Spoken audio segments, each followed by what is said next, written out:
In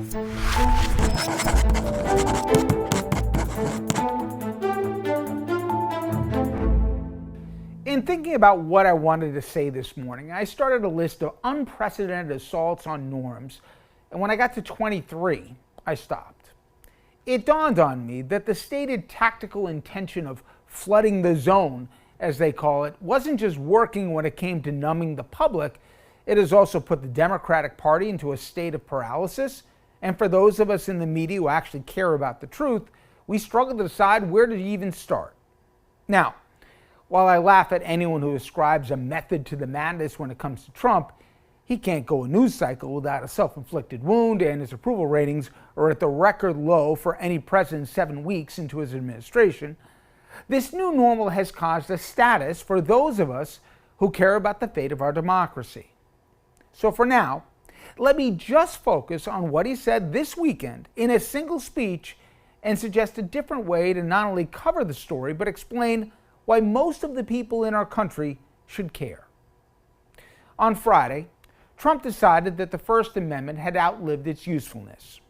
In a speech at the Department of Justice of all places, our president called on jailing his opponents and that the negative press coverage of him by the likes of CNN, MSNBC, and major newspapers should be quote-unquote illegal.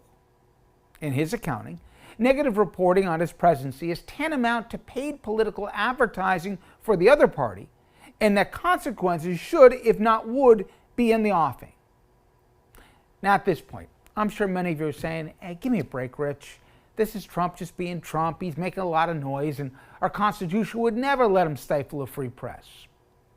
Well, to that, I remind you that he chose the venue of the DOJ to make this address, and it is now led by lackeys to make the address. Now, moreover, in the same speech, Trump called himself the chief law enforcement officer of our country. He referred to the Attorney General as his lawyer. And this isn't just empty talk. Trump has already made Bezos bend the knee at the Washington Post, made ABC write him a big undeserved check, and he scared the you-know-what out of major media owners across this country. But it seems to be a true dictator, that's not enough. A convicted felon himself, our president chose an interesting character to elicit sympathy, as he called him the Great Al Capone. Playing his beloved persecution card, Trump said not even that infamous mobster was as persecuted as him, and he vowed to pursue the investigators from the DOJ who worked on the multiple criminal investigations against him.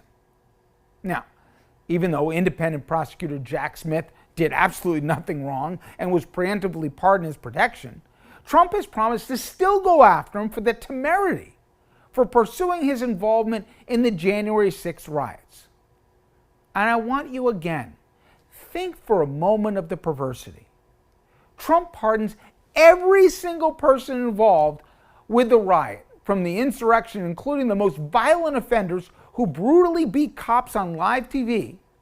Then he shows up at the Department of Justice to tell every law enforcement officer in front of him that they and their colleagues will be hunted down if they try to uphold the law. Now, this was a single speech from a weekend where he also embraced Putin, defied a court order, and deported a plane load of people without giving them a single second in court. He gutted agencies ranging from bomb-sniffing dogs to pediatric cancer treatments. He sent our markets tumbling and consumer confidence plummeting with his whack-a-mole tariff tantrums. But let's not take that bait. What if the Democrats, instead of organizing a circular firing squad, actually designated a trusted fact-checker who, more than telling America every day the lies that Trump was spouting, told them the truth, provable truth, and why that truth should matter? What if this masked stranger explained to the public that under Trump's threats, Fox News could be shuttered under a Democratic administration, conservative sites muzzled because they had the temerity to criticize liberals? What if this fact checker debunked the false equivalency and reminded the public that past presidents, right and left, were bedeviled by independent prosecutors, that attorney generals have never been personal counsels for presidents? That is, until now. Explain what America looks like if a president gets to make a hit list of enemies and then has the DOJ go hunting. Explain to our fellow Americans that this is not just empty chatter or Trump just being Trump, whatever the heck that means. These daily assaults on norms are really an assault on our Constitution and by extension our very democracy. So, maybe we focus on one big thing a day, prove why it's a lie and why all of us, even those who voted for Trump, shouldn't want this for America.